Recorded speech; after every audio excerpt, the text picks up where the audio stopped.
Bienvenue sur Africa 24 dans cette nouvelle édition du Morning News. Voici les titres de l'actualité. La situation humanitaire s'aggrave de jour en jour au Soudan. Les affrontements entre l'armée régulière et les paramilitaires ont provoqué l'exode massif des civils vers les pays voisins. Le Tchad est l'un d'entre eux. Des dizaines de milliers de Soudanais sont partis s'y réfugier. Les violences intercommunautaires se multiplient ces derniers mois au Soudan du Sud. De violents affrontements opposent les communautés d'éleveurs et d'agriculteurs. Pour favoriser le mieux vivre ensemble, une séance de dialogue intercommunautaire a été organisée par la MINUS. Et le développement économique du continent africain franchit une nouvelle étape. Le système de paiement et de règlement panafricain qui s'étend aux bourses africaines a signé un nouveau protocole d'accord. Il concerne les transactions commerciales en monnaie locale.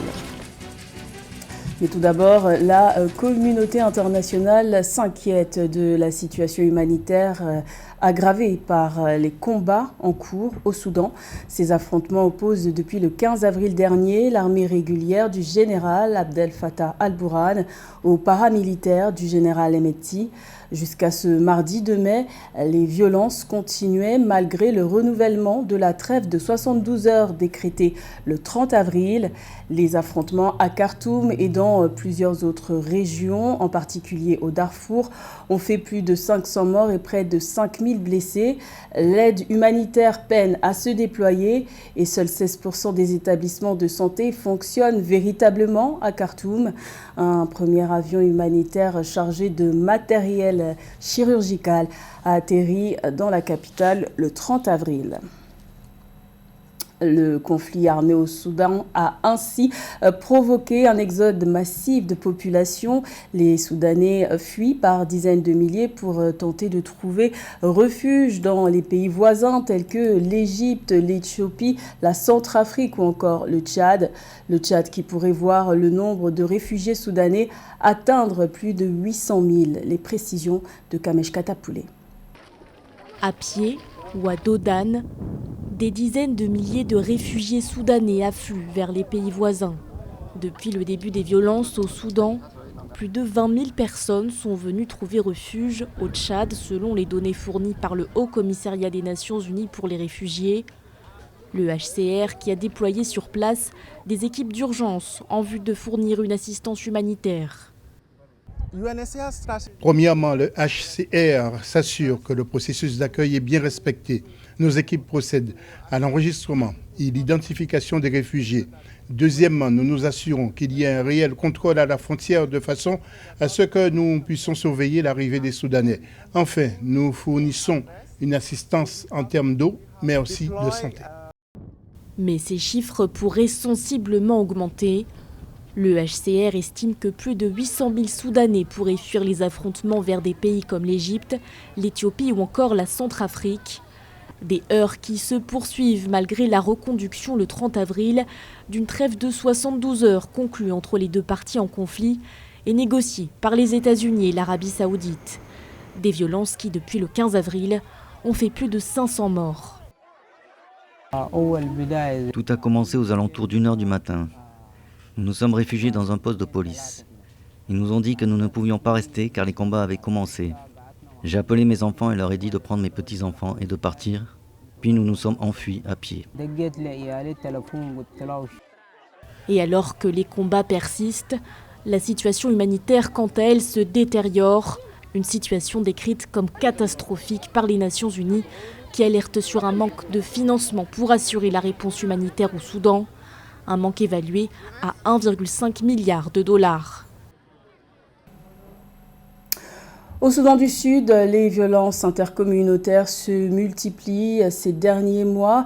Les vols de bétail et les meurtres par vengeance entre les communautés d'éleveurs et d'agriculteurs ont déclenché de violents affrontements. Pour favoriser le mieux vivre ensemble, une séance de dialogue intercommunautaire a été organisée par la MINUS. Plus de détails dans ce sujet de la rédaction. Les violences intercommunautaires font de plus en plus de victimes au Soudan du Sud.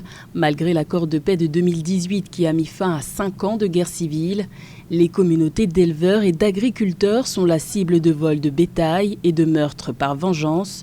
Ces violents affrontements, souvent perpétrés par des jeunes, ont fait de nombreux déplacés. Nous demandons aux jeunes d'être civils. S'il y a des griefs, vous devez les aborder par un bon canal. Allez voir les chefs, allez voir les anciens et discutez-en. Si ce n'est pas résolu au niveau de la communauté, ils peuvent le porter au niveau du comté afin qu'une réparation légale soit faite. Chaque pouce de terre au Soudan du Sud, ces petits îlots de paix peuvent aller de pair et produire une plus grande paix au niveau national. La saison sèche a été caractérisée par une recrudescence de la violence et des atrocités, notamment des affrontements entre les communautés Mundari et Bari, des violences intercommunautaires dans le nord du Warrap et des vols de bétail, ainsi que des conflits liés à la migration dans l'Équatoria. L'afflux d'armes légères, de petits calibres et de munitions entre les mains de jeunes civils a contribué à de fréquentes escalades de la violence.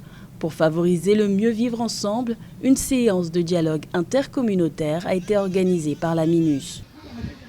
Mon message aux jeunes et au reste des membres de notre communauté dont les maisons ont été incendiées et leurs proches sont morts pendant le conflit est que pardonnons-nous et oublions le passé, afin que nous revenions à notre mode de vie antérieur consistant à rester en paix avec l'un l'autre. Lorsque nous restons en paix et que nous nous aimons, nous récupérerons tout ce que nous avons perdu pendant le conflit. Alors restons en paix après cette séance de dialogue réconciliateur et de coexistence pacifique. 2023 est une année cruciale pour le Soudan du Sud. Après une prolongation de 24 mois de la transition politique, le pays doit connaître la tenue d'élections libres, équitables et pacifiques en décembre 2024. Dans ce contexte, et pour garantir la sécurité des civils, le mandat de la mission des Nations Unies au Soudan du Sud, MINUS, a été prolongé d'1 an jusqu'au 15 mars 2024. La question de l'intégration du genre dans la transformation numérique globale du continent africain était au cœur d'un récent rendez-vous qui s'est tenu en terre sénégalaise. La 6e édition du Forum international de Victoria s'est déroulée du 24 au 30 avril, un événement dédié aux enjeux du leadership féminin, comme nous l'explique Chakomar Kamara. De nombreuses femmes en Afrique souffrent de discrimination fondée sur le genre, ce qui a un impact significatif sur l'accès des femmes aux technologies de l'information et de la communication. Elles sont entravées par des normes sociales restrictives. Avec des normes et des rôles sociaux établis, ces femmes sont souvent confinées à des rôles traditionnels et stéréotypés au sein de la famille et sont dotées des compétences nécessaires pour exploiter tout le potentiel des TIC.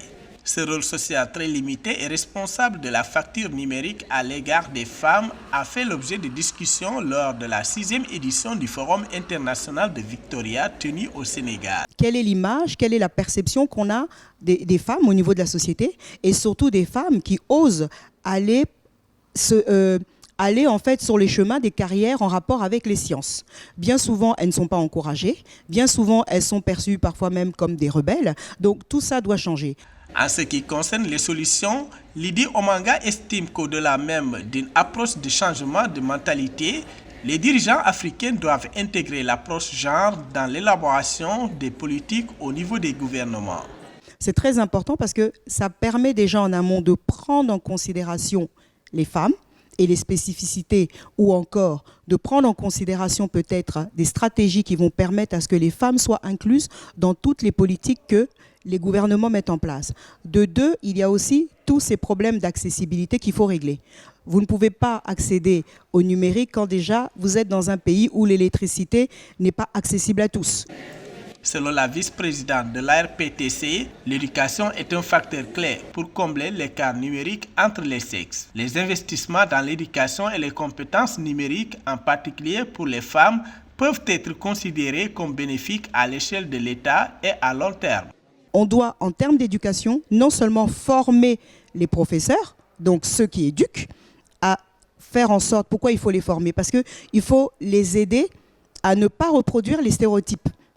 Lorsqu'une enfant, une jeune fille à l'école, on voit qu'elle a des aptitudes en mathématiques, en sciences, qu'un professeur ne la limite pas.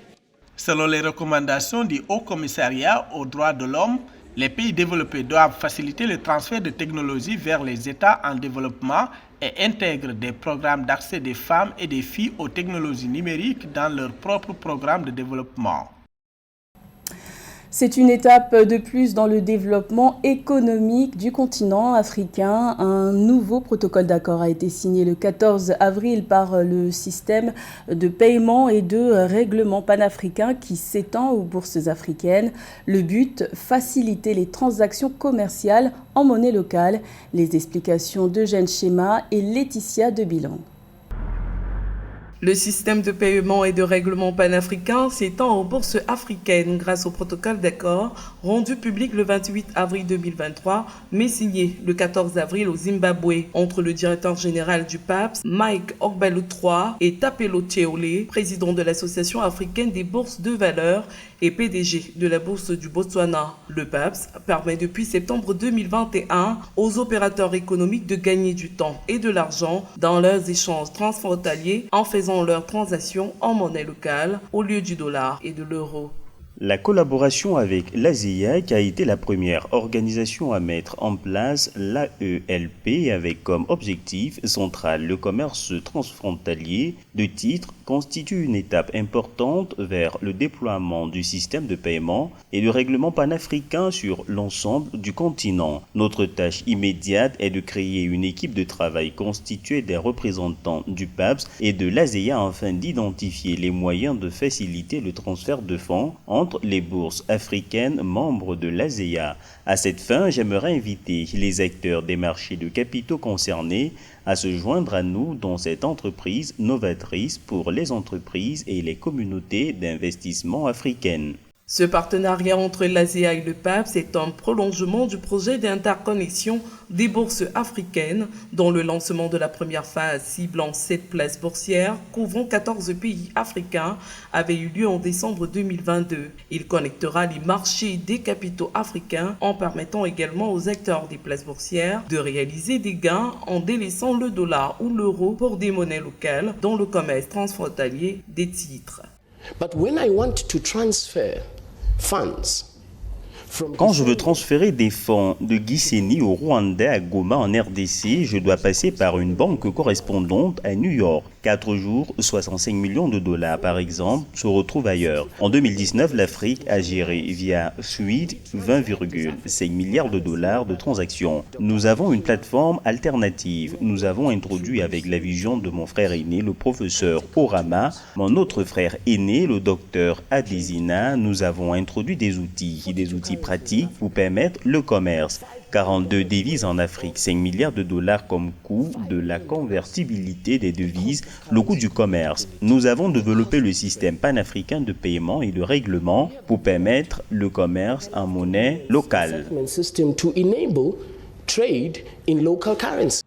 Infrastructure de paiement panafricaine, le PAPS a été mis en place par le secrétaire de la zone de libre-échange continentale africaine et la Banque africaine d'import-export pour faciliter les transactions intra-africaines et apporter une contribution importante à la matérialisation du projet du marché unique. Le partenariat avec l'ASEA vise aussi le déploiement du PAPS dans les pays membres de l'association, qui compte 9 bourses et une capitalisation boursière combinée à 1500 milliards de dollars.